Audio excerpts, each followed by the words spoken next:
Innovation is the essence of competitive advantage. No, it's not. And I've been meaning to comment on this for a while now. So I'm going to play a quick clip right here, and then I will continue to comment.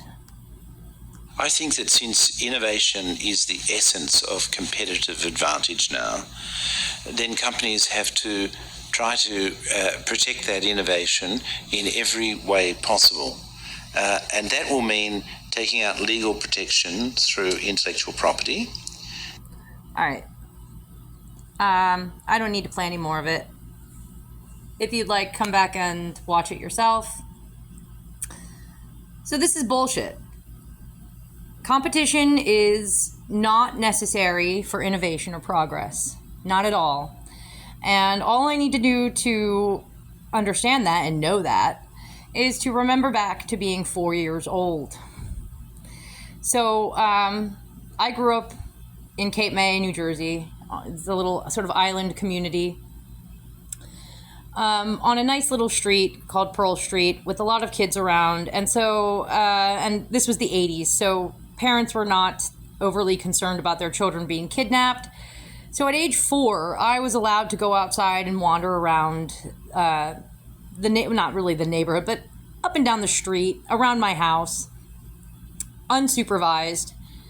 And I recall, and this is what got me enrolled in art lessons at such a young age, I wound up going into my mom's garden, and I was very exploratory and adventurous, and I just wanted to play with things and discover things and figure out how things worked.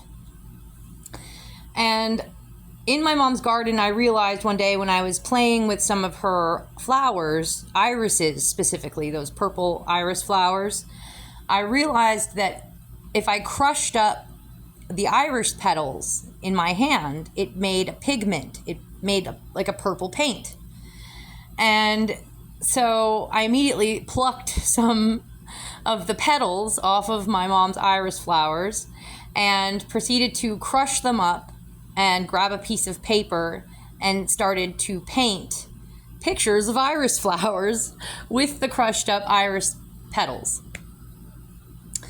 So there we have progress, we have innovation, we have creativity in a 4-year-old, being displayed by a 4-year-old who I did not have, at that time, I had no worries about how I was going to eat the next day.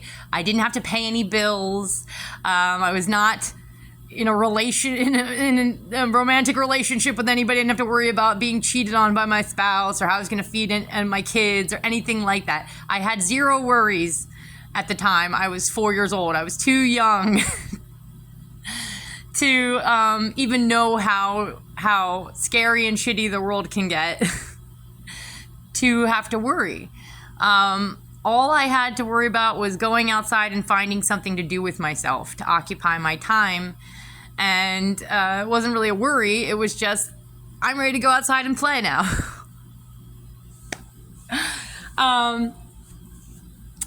So yeah, we don't need, so all it took was being a human being. That's all it took. Adventure, curiosity, creativity, these are innate qualities in human beings. All right?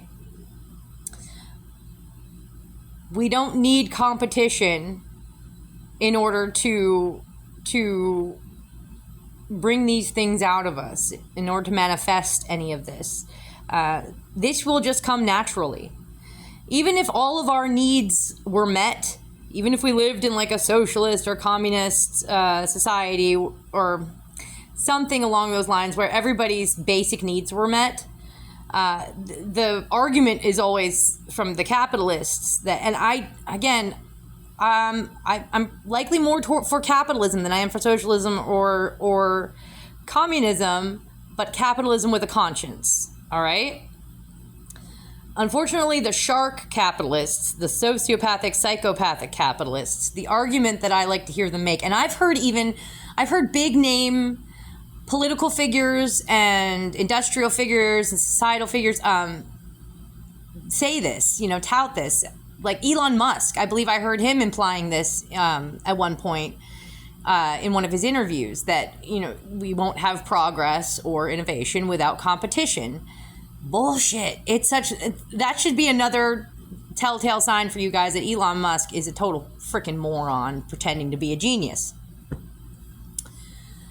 Even if all of our needs were met, even if every human being in the world had enough food, had shelter, clothing, medical needs, so on and so forth, the argument that they're making is that we would all then just sit around and do nothing with ourselves, and there would be no more innovation, there would be no more progress, and that's just not true. Think about it, guys. You'd get bored. You'd get bored in a few days, maybe after like a month of just sitting around, having all your needs met. Just, I'm hungry. Go to the